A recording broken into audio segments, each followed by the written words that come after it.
பின்வாச வழியா வர வேண்டியதா இருக்கு. பின்ன என்ன செய்ய, அந்த மனுஷன் கண்ணுல பட்ட ஏச்சு விழும்.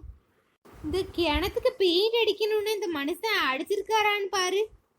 செடியெல்லாம் வேற புடுங்கி கொஞ்சம் க்ளீன் பண்ணணும். எங்க அப்பப்போ கொல்லப்புறத்துக்கு வந்தாதான் ஞாபகம் இருக்கும்.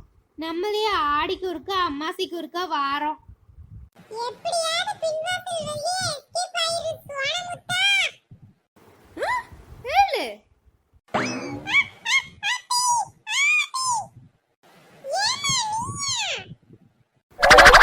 என்ன பார்த்தா உனக்கு பேய் மாதிரிதான் தெரியும்.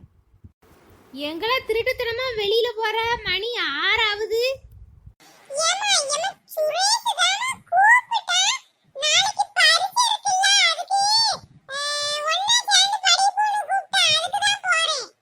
இந்த மொகரைய பார்த்தாலாம் படிக்க போற மாதிரி தெரியலையல. அப்ப முன்வாச வழியா போக வேண்டியதானே, எதுக்குல பின்வாச வழியா போற?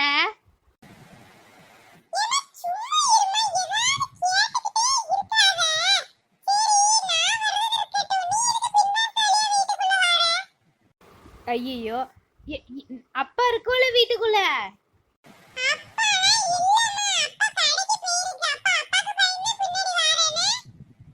மொகர கட்ட அப்படிலாம் ஒண்ணும் இல்ல.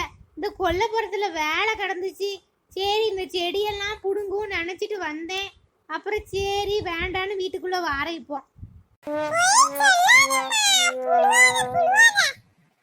சரி சரி போய் தொலை.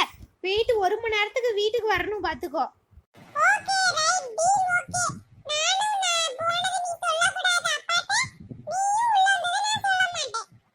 சரி சரி போ. நைட்டுக்கு தோசை சுட்டு வைக்க, வீட்டுக்கு வந்து சாப்பிடு.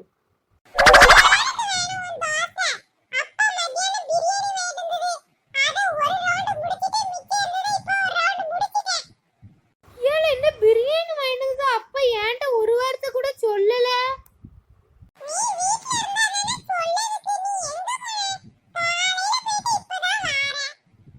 அது ஒரு பெரிய பிரச்சனை இல்ல, அது உனக்கு இப்ப சொன்னா புரியாது. சரி போ கிளம்பு, நான் பாத்துக்கிட்டேன். உங்க ஐயா வரட்டும். அது எப்படி எனக்கு இல்லாம திம்பிய 3 பேரும் சேர்ந்து.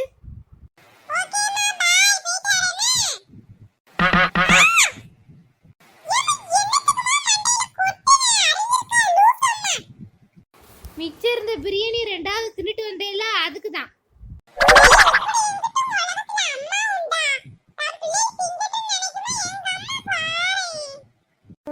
புலம்பாம போல. நீ முதல்ல தின்னதுக்கெல்லாம் ஒன்னும் அடிக்கல. எனக்கு தெரியும் வீட்டுக்கார பத்தி, எனக்கும் சேர்த்து தான் வாங்கியிருப்பாரு. நீ 2வது கொட்டிட்டு போற பத்தியா, அதுக்குதான் இந்த கொட்டு. போ போ.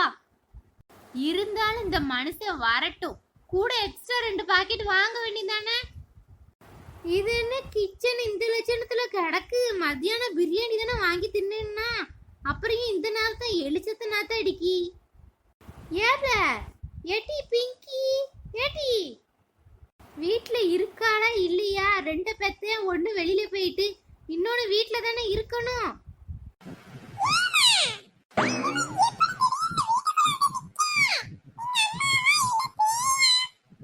ஆமா ஆமா, அண்ணனுக்கும் தங்கச்சிக்கும் நான் பேய் மாதிரிதான் தெரியுதேனே. இப்பதான் ஒருத்தர் என்ன பேயான்னு கேட்டான், அடுத்து நீ வேற கேட்க.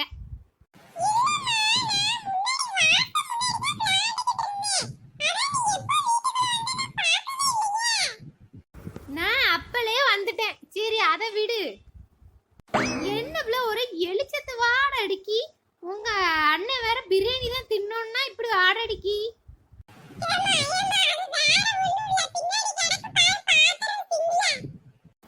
பிரியாணி தானே வாங்கி தின்னோன்னா இம்பிட்ட பாத்திரம் எப்படி சேர்ந்து கிடக்கு? என்னதான் பண்ணிய?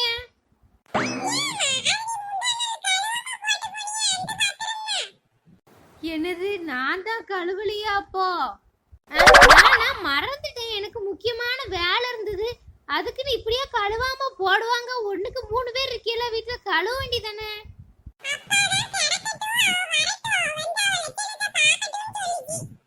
அடே இப்படி சொல்லிருக்காருன்னா வரட்டும் வரட்டும். இன்னைக்கு அவருக்கு ஒரு பூசைய வச்சாதான் லாய்க்கு படும்.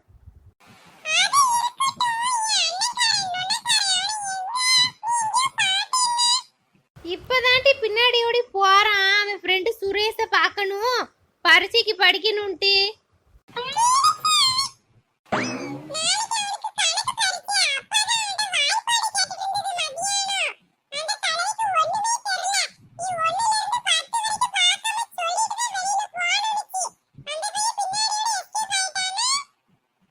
பாரு இந்த பையன் வரட்டும், மண்டைய உடைக்க என்கிட்ட புளி விட்டு போயிருக்கான்.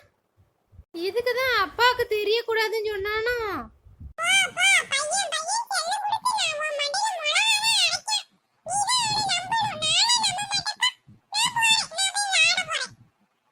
எடி தங்கம் நின்னு காப்பி கிப்பி குடிச்சியா? காப்பி தரவா?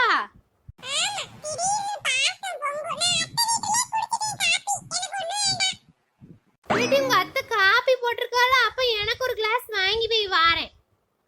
ஒரு ஆளுக்கு எண்ணத்தை போட்டு வீட்டுல காப்பி போட, கூட 2 பேர் குடிச்சா கூட போடலாம். அவ வீட்லயே போய் குடிச்சிட்டு வருவோம். பாத்திரம் வேற கழுவணுமே, கழுது கிடக்கு, அப்புறம் கழுவிக்கிடுவோம். ஏட்டி அத்திட்ட அம்மா